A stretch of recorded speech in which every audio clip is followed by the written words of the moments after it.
Mheshimiwa Jacqueline Andrew Kainja.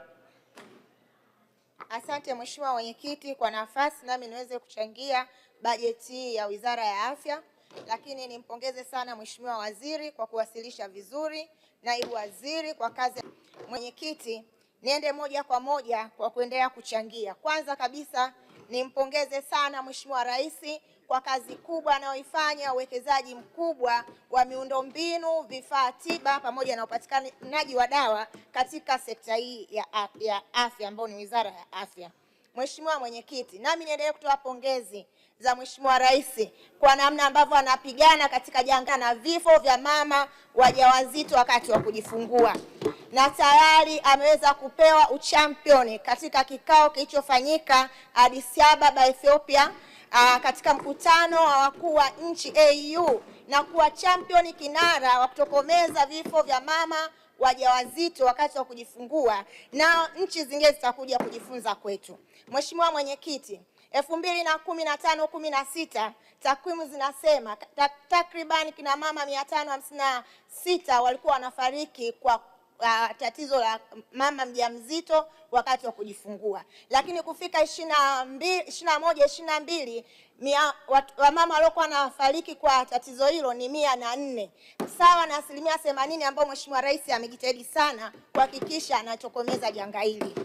Kwa hiyo tulichobakiza ni 20%. Nina uhakika kabisa wizara mkijipanga vizuri katika mipango ya kuhakikisha mama huyu mjamzito anasaidiwa, mnaweza kabisa, Mheshimiwa Rais anapomaliza miaka yake 5 anamaliza na vifo vyote vya mama wajawazito wakati wa kujifungua kwa 20% zilizobaki, ambao ndio ilikuwa kiu yake cha kutokomeza na kupata 0%.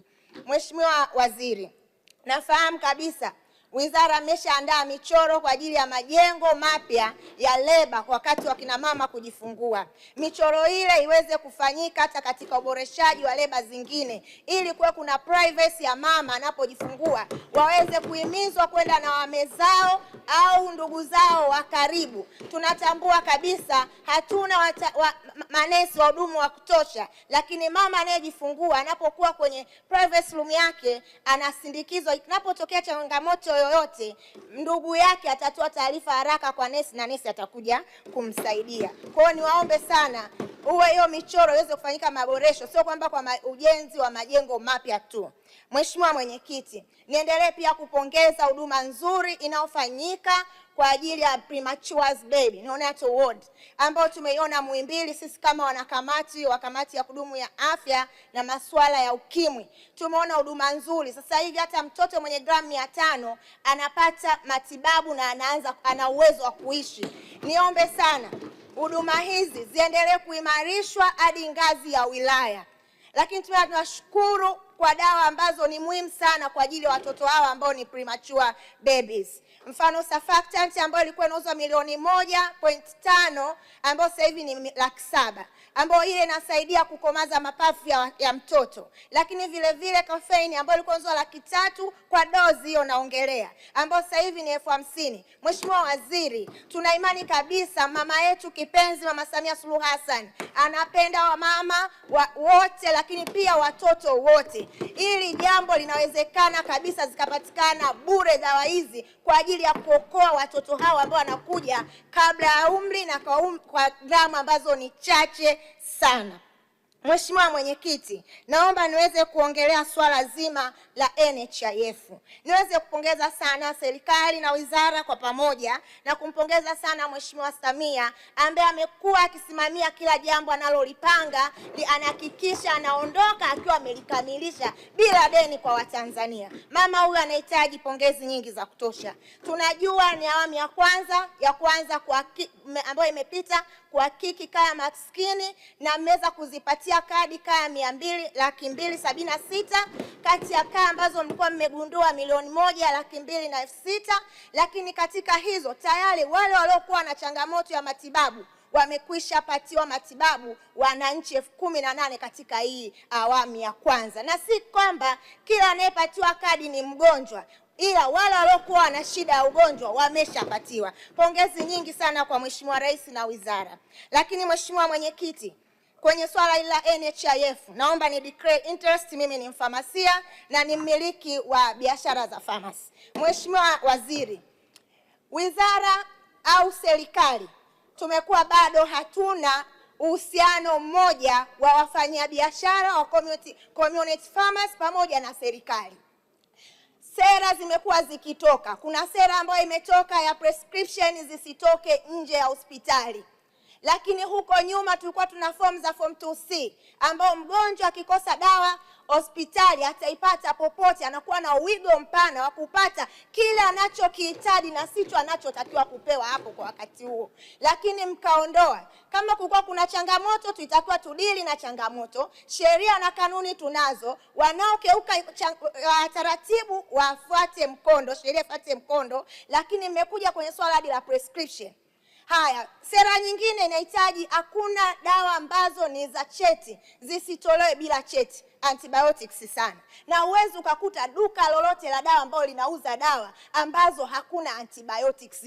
Na tayari Mheshimiwa Waziri, tuna changamoto la antimicrobial resistance ambao tunatakiwa tupambane nalo kama taifa. Ili itakuwa ni janga kubwa sana. Kwa tunapoweka sera, tuangalie hizi sera tunaenda kumsaidia nani? Tunamsaidia mwananchi au tunazidi kumuumiza? Na hii private sector, community farmers, sio maadui wa serikali.